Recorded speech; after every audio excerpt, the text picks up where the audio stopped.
Hello, and welcome to my 13 Horrifically Silly Days of Halloween blog series. Today, my guest is Josh.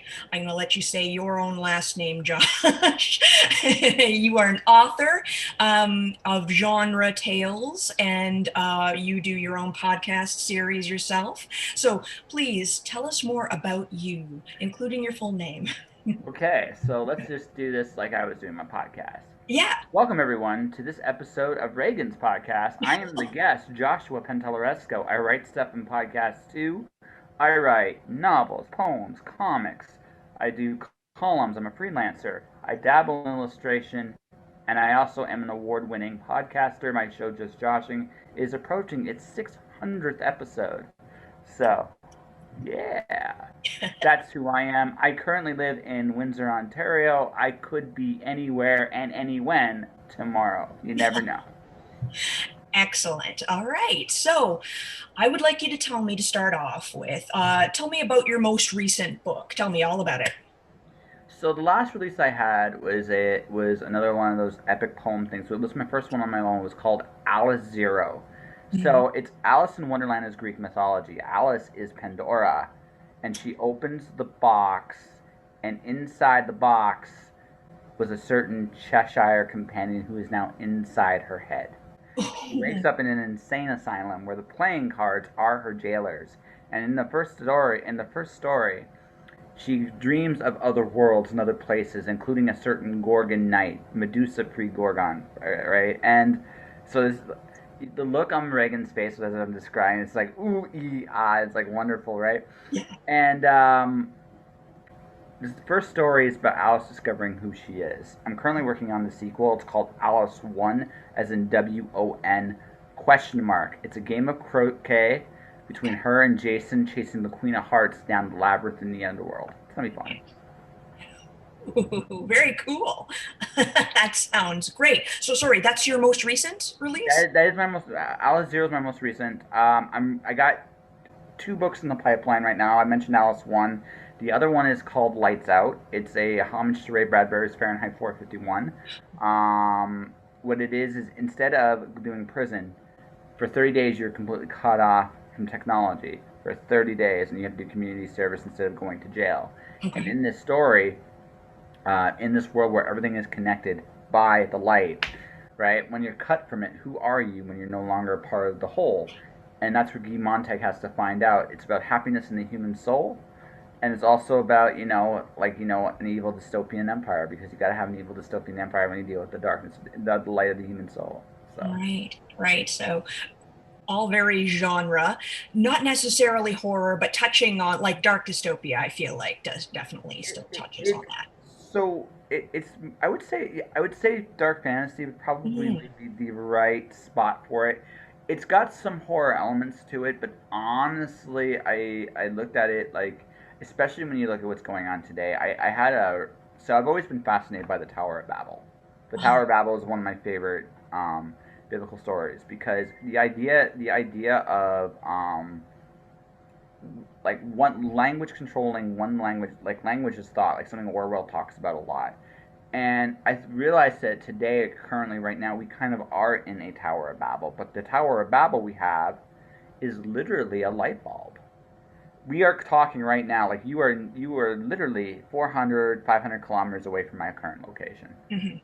We are talking, and it's an amazing thing that we can do this, by the way. Yeah. I will never take that for granted. But it occurred to me, like, we would not actually be in a pandemic right now if the lights weren't on. We would have to do it very, very differently than what we're doing it right now, how we're doing it right Absolutely. now. And it occurred to me that we are actually, in one real sense, we are at our most impressive. The things we can do today are marvelous. But I realized that the limitation is, if you turned all the lights off today, Yeah. we'd be nothing. Yeah. It's literally an all or nothing world, and that thought fascinated me. Yeah. So it's like, and also, I Fahrenheit 451, consequently, ladies and gentlemen, is the only book that's ever scared me. Okay. Yeah. Interesting. Even though it's not technically a horror per se. No, it's not. It's not that. It wasn't a horror per se, but I could see that as a possibility. the cool thing, like horror, if you really sit there and think about horror, what makes horror scary is that on some level you can see it happening. Yes. That's the true like doesn't matter like whether it's Cthulhu raining down like the end of the world. It doesn't matter if it's a slasher killer type coming and terrorizing the neighborhood. It doesn't matter if it's whatever. The job of the horror writer is to make you buy into the possibility or the humanity or the inhumanity you're watching unfold. Yep. And Bradbury, although is not technically considered a horror writer, the Sci-fi. idea of us walking into a house and watching giant screens all over the place was more prophecy than I think he ever realized. And the idea that we would Mhm. lose our empathy for each other, especially today, I feel is a very valid, very real thing. And he predicted this back in the 60s. So I Yeah. kind of look at that. So this book I wrote it as a teenager, but now as an adult, I was like, he's kind of a genius, and in the worst kind of way. Mhm. Like it was horror. We are in one sense horror made real. I think that's something that's very sadly apropos. But thinking about that and thinking about what I saw and what I saw inspired me to write this book. And I'm also illustrating it too. Oh, nice. Nice. That's excellent. Well, speaking of this kind of thing, I had my interview with Justine, who is our publisher for Mirror World Publishing, and she was talking about something very similar. The Handmaid's Tale being the story that truly scares her. So it's just interesting the take on horror. You can find anywhere, like when it's real, when it gets too close, those are the stories that are really truly scary. And so you can sort of think of stories that aren't necessarily in the horror genre. They're scary for different reasons, and you kind of can think of them that way because they could happen. Yeah, well, that's what like again, that's truly what makes horror scary. Like Mhm. scary, it isn't the gore. The gore can be fun. It can be like the zombie concept, although it's been done to death, right? Mhm. The idea that we would have these walk mindless automatons coming after you, and they will not stop, will not rest until they get you.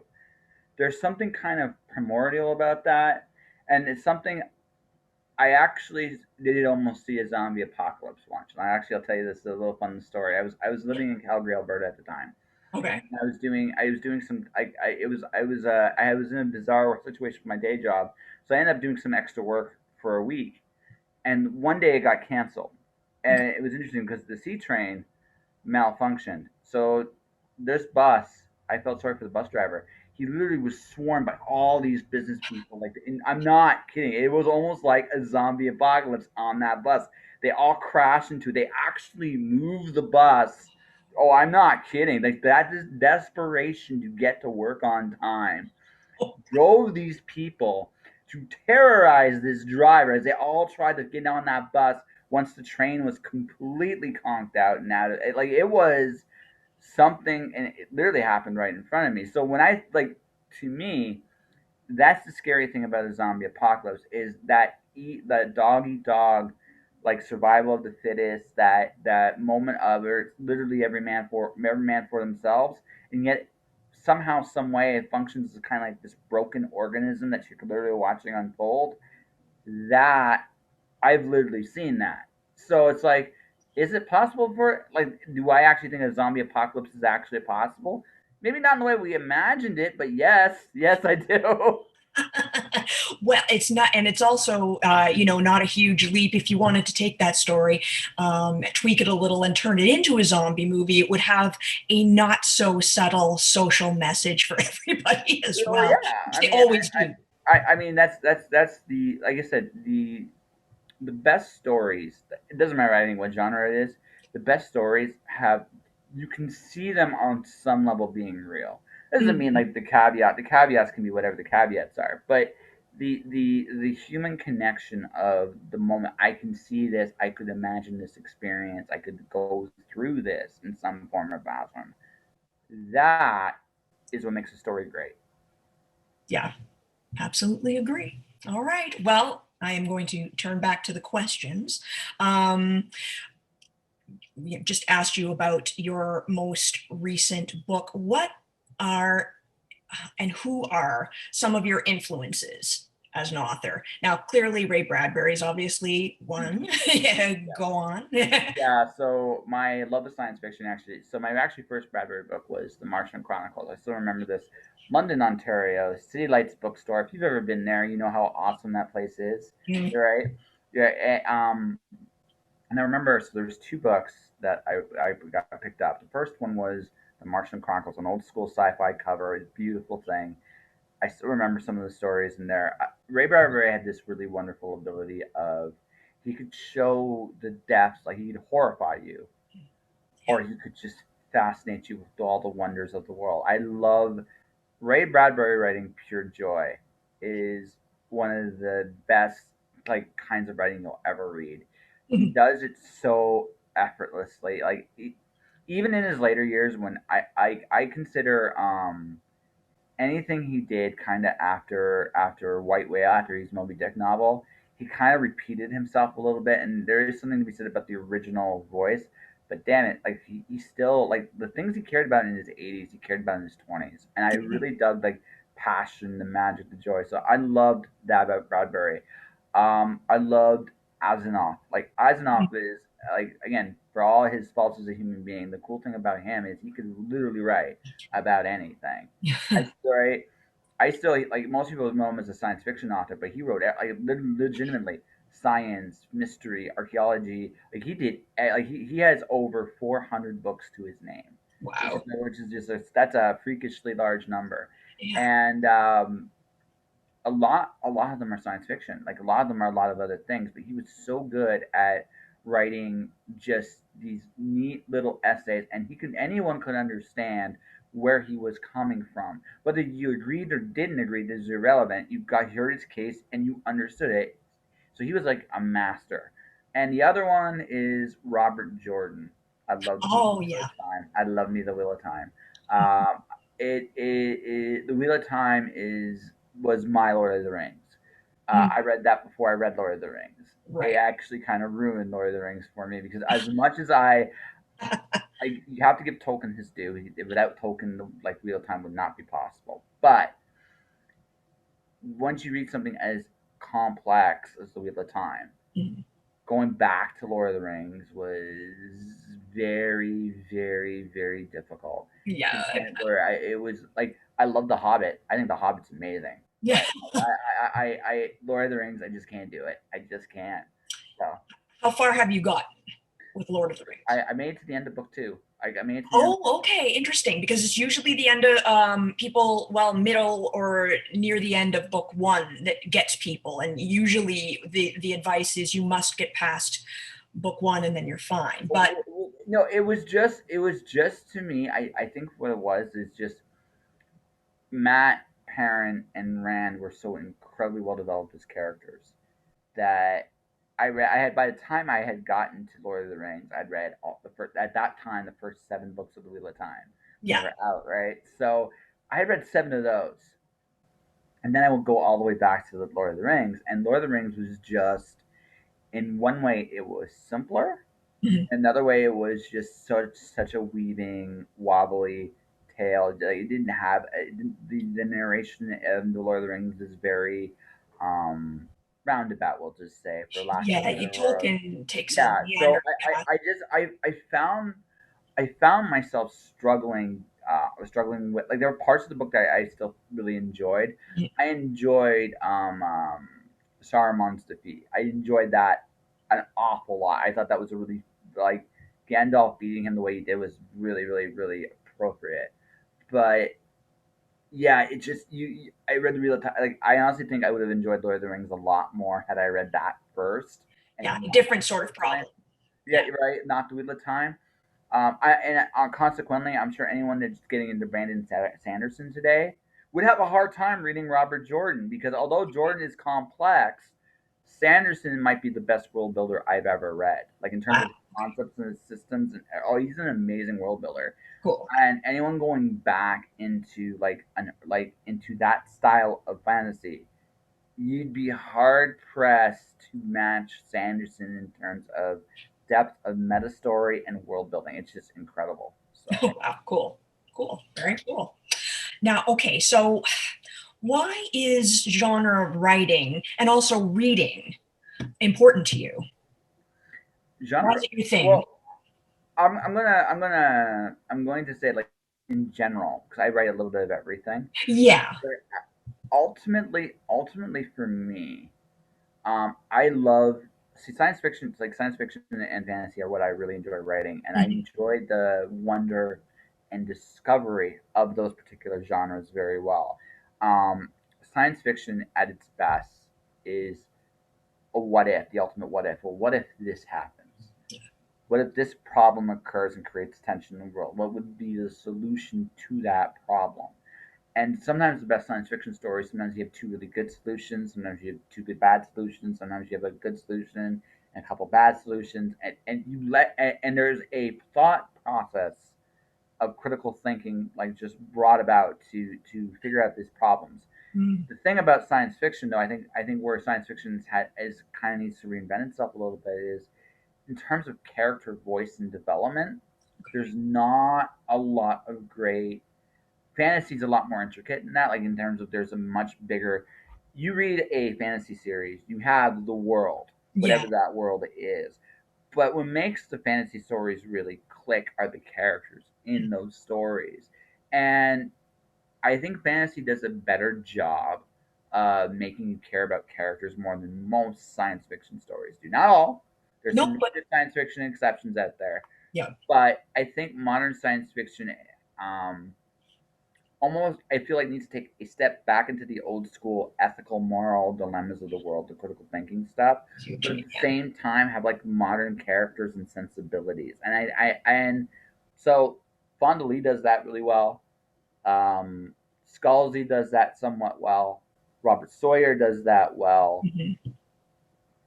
and it gets kind of murky after that in science fiction right now.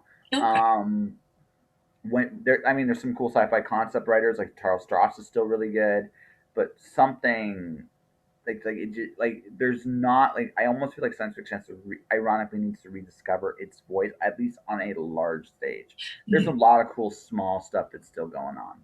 Okay. Um, but I like again, I love joy, I love wonder, I love discovery, I love that. I think each genre has presents neat like problems. Like thrillers Mhm. are the ultimate. I see why a lot of my friends enjoy writing thrillers because they're very much people. They're about people. Ultimately, thrillers are almost the genre exclusively about people and their struggles. Mhm. And it doesn't really matter. It doesn't really matter.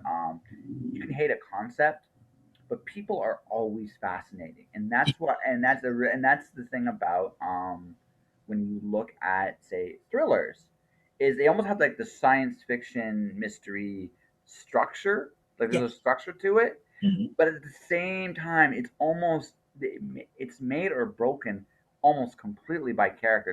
Like if the structure does its job correctly, it's like you don't notice it. It's actually right. Right. Whereas I think when you look at say science fiction or fantasy, the structure is very much a part of the story, and they almost certain things have to be there.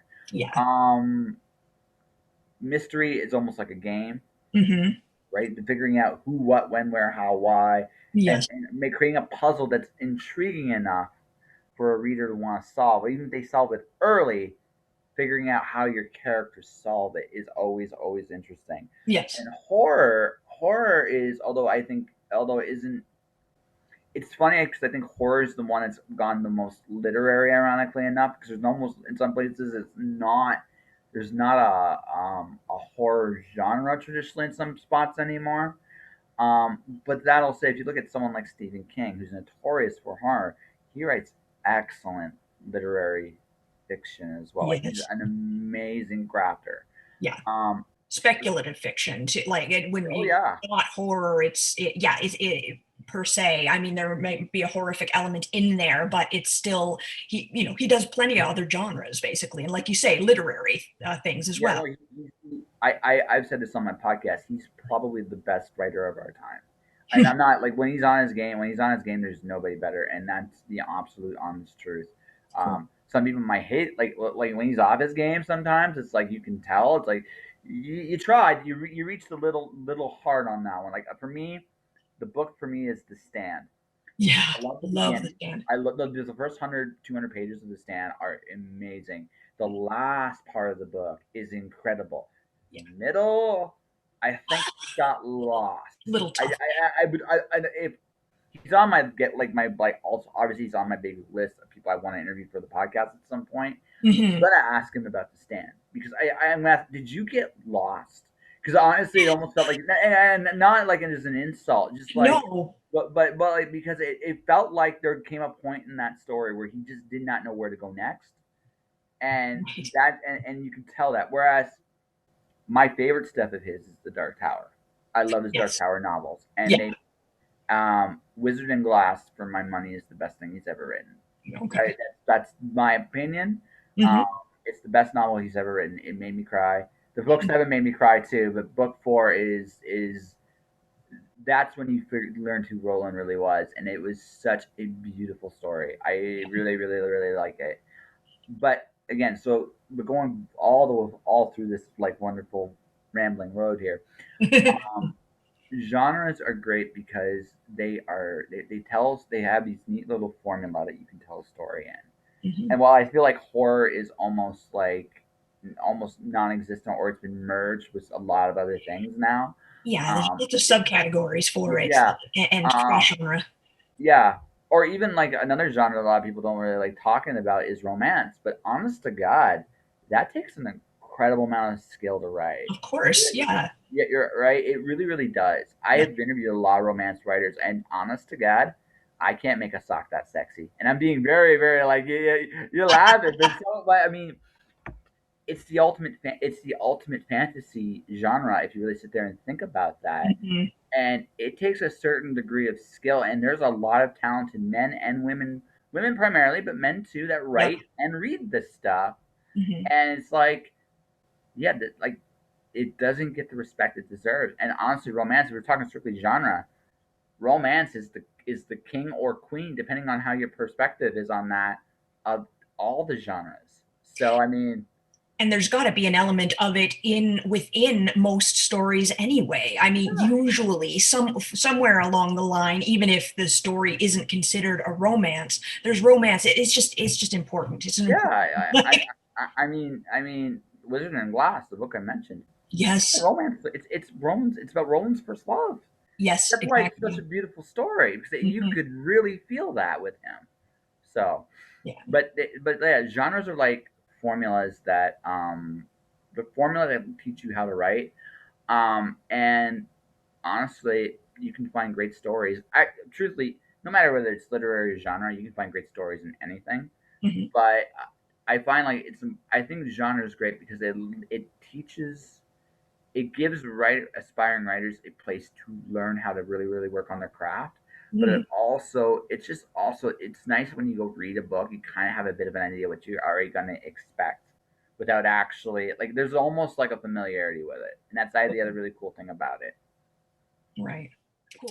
Is horror comedy something you would ever consider writing or ever have written or feel like you've written? Yes, I would. Yeah. I think so.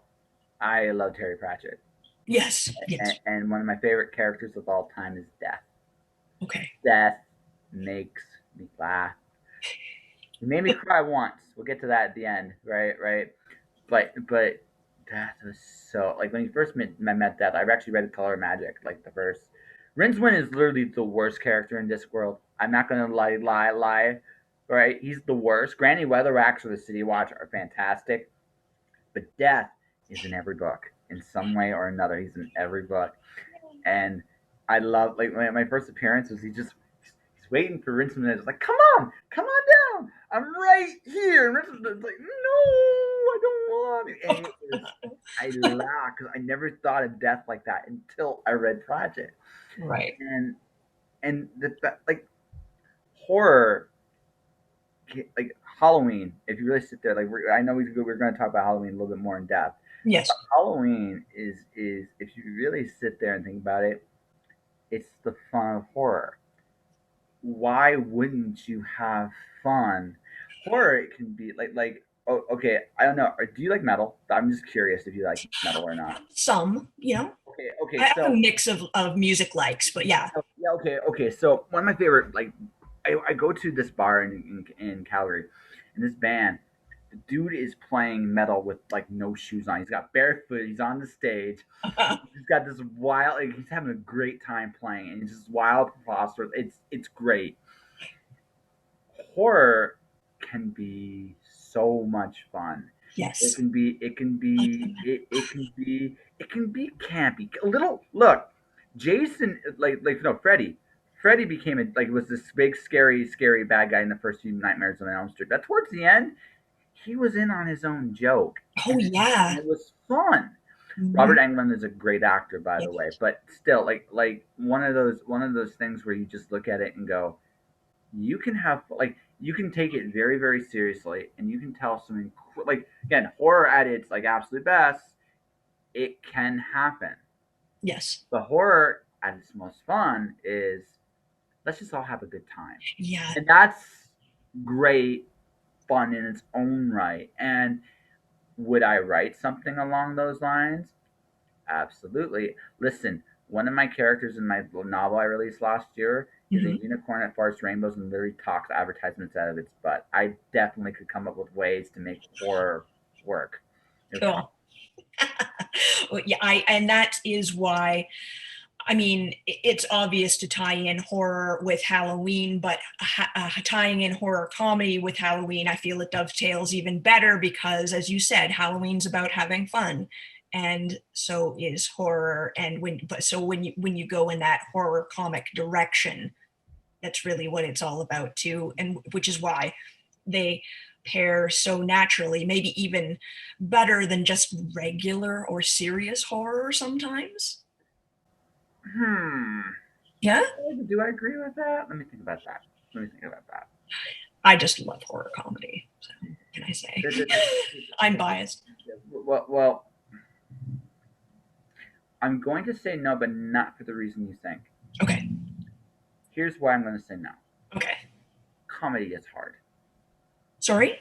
Comedy is hard. Oh yeah. No, No, absolutely. no. And here's and I learned this. I learned this of all things in reading Spider-Man. Uh-huh. Knowing Peter Parker is actually at his funniest. Like when he's actually at his like, 'cause he wisecracks to Spider-Man all Well, the yeah, time. of course. Yeah. This, Right. The reason why is he's nervous as hell because only an idiot would do what he's doing, and he is that idiot. So so he's cracking jokes just to keep his fear under control, which is a mhm. great coping mechanism, by the way, ladies and gentlemen. However, he's at his best when some of his jokes are actually terrible. Because there, because here's why: comedy can't be this. Comedy is almost never this polished, beautiful thing. It's a bunch of little steps, like a roller coaster. Like good comedy has. You start with a good joke because Mhm. you want people to start like kind of get into the mood of laughing. Then you throw in a joke that maybe not as quite as good, not quite as funny. Maybe it's even a dad joke, one of those terrible, evil little things out there. People Mhm. go, oh. Then you throw another then you throw maybe a slightly better joke than what you just threw. People get back into it. Then you throw a really good joke. Then you go back down to a maybe not quite so good joke again, and then you build back up to a better joke. And there's a rhythm. What happens with comedy is when it's really really good, there's a rhythm to it. Okay. You don't always want great jokes. You want some bad jokes, some dirty jokes, some dad jokes. Some All of it. contrast. Yeah, just you want a little variety, but you also want that roller coaster of like building the audience. It's easier to scare somebody than it is to Yes. make them laugh, I agree. right? Because everybody's humor is subjective. Now, I will say this: once you get them laughing, they don't stop. I think actually the laughter can have a bigger impact than the scared the blood does. Mhm. Right? I won't argue with you. But I think if I have to be honest with you, Okay. I'd have to say that like the more traditional serious horror is more natural. But I think there is potential with comedy to make an even bigger impact. Okay. Cool. Cool. All right. Fair enough.